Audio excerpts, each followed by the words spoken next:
Bharatiya Janata party एवं उसके घटक दलों एनडीए ने जुलाई 2022 में होने वाले राष्ट्रपति पद के चुनाव के लिए विपक्ष के यशवंत सिन्हा के सामने अपने उम्मीदवार के रूप में ओडिशा राज्य के आदिवासी मूल की महिला द्रौपदी मुर्मू को मैदान में उतारा है। आखिर कौन है ये आदिवासी महिला और क्या है इनके जीवन की कहानी? तो आइए आगे बढ़ते हैं और जानते हैं द्रौपदी मुर्मू की जीवनी के बारे में विस्तार पूर्वक। सबसे पहले हम द्रौपदी मुर्मू के प्रारंभिक जीवन के बारे में चर्चा करेंगे, उसके बाद धीरे धीरे हम इस वीडियो को आगे लेकर चलेंगे। इनका जन्म 20 जून 1958 को भारत के ओडिशा राज्य के मयूरभंज जिले के बैदापोशी गांव में एक आदिवासी संथाल परिवार में हुआ था। इनके पिता का नाम वीरांजी नारायण टुटू था, जो कि गांव के ही प्रधान थे, और द्रौपदी मुर्मू के दादा जी भी गांव के प्रधान रह चुके थे। हाँ दोस्तों, और आगे बढ़ते हैं और अब जानते हैं द्रौपदी मुर्मू का पारिवारिक जीवन क्या है।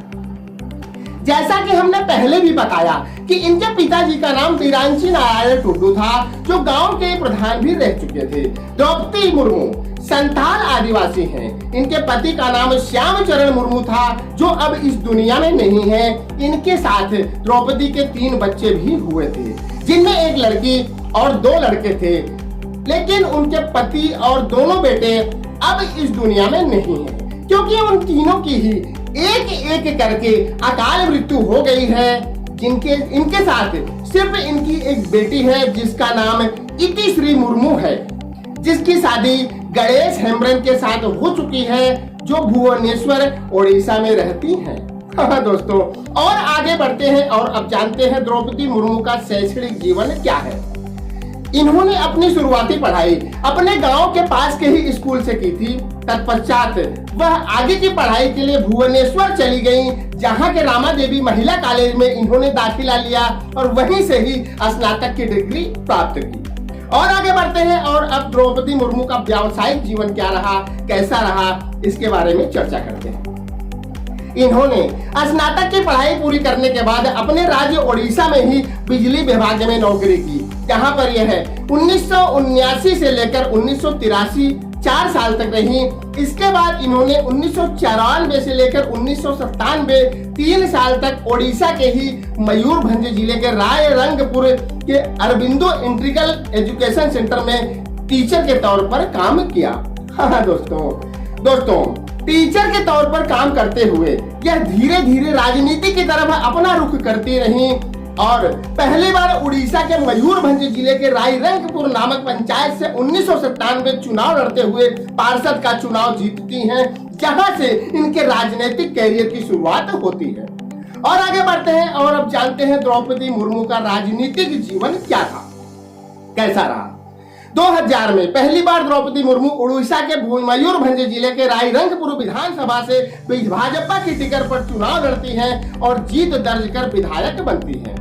2000 से 2004 तक द्रौपदी मुर्मू 2000 से 2004 तक द्रौपदी मुर्मू ने ओडिशा के राज्य मंत्री के रूप में वाणिज्य और ट्रांसपोर्ट विभाग तथा पशुपालन और मत्स्य पालन विभाग में काम किया है। उस समय नवीन पटनायक की बीजू जनता दल और भाजपा गठबंधन की सरकार थी।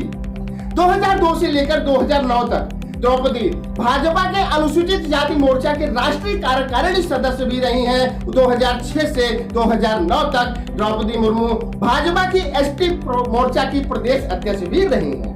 2009 में दोबारा से फिर यह ओडिशा के मयूरभंज जिले के रायरंगपुर विधानसभा से भाजपा की टिकट पर चुनाव लड़ती हैं और जीत दर्ज कर फिर से विधायक बनती हैं।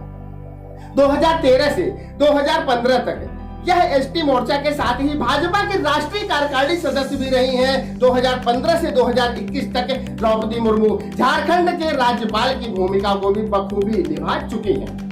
2022 में इन्हें भाजपा गठबंधन ने विपक्ष के राष्ट्रपति के उम्मीदवार टीएमसी नेता यशवंत सिन्हा के सामने अपने राष्ट्रपति पद के उम्मीदवार के रूप में उतारा है और लोग उन्हें भारत के अगले राष्ट्रपति के रूप में देख रहे हैं। दोस्तों, हमारे YouTube चैनल पर जो भी वीडियो आपके समक्ष प्रस्तुत किए जाते हैं उनकी शुरुआत चाहे जहां से भी हो, लेकिन आखिर में आते आते मोटिवेशनल मोड में आ ही जाता है, क्योंकि हमारा लक्ष्य ही है लोगों को जानकारियों के साथ साथ मोटिवेट करना। इसलिए इस वीडियो में भी हम आपको द्रौपदी मुर्मू के जीवनी के माध्यम से प्रेरित करने की कोशिश करेंगे। हाँ दोस्तों द्रौपदी मुर्मू के जीवन से हमें यह प्रेरणा मिलती है कि इंसान के जीवन में कितनी भी कठिनाइयां आए, लेकिन अगर वह खुद टूटता नहीं है तो कोई भी उसे तोड़ नहीं सकता है। जैसे इनके पति के साथ साथ इनके दोनों बेटे भी इस दुनिया को छोड़ गए, ऐसे में कोई भी महिला सिर्फ टूट ही नहीं सकती, टूट ही नहीं जाती, बल्कि पूरी तरह बिखर भी जाती है। लेकिन द्रौपदी मुर्मू ने हार नहीं मानी और जीवन पथ के रंगमंच पर अपने आप को प्रदर्शित करती रही और आगे बढ़ती रही।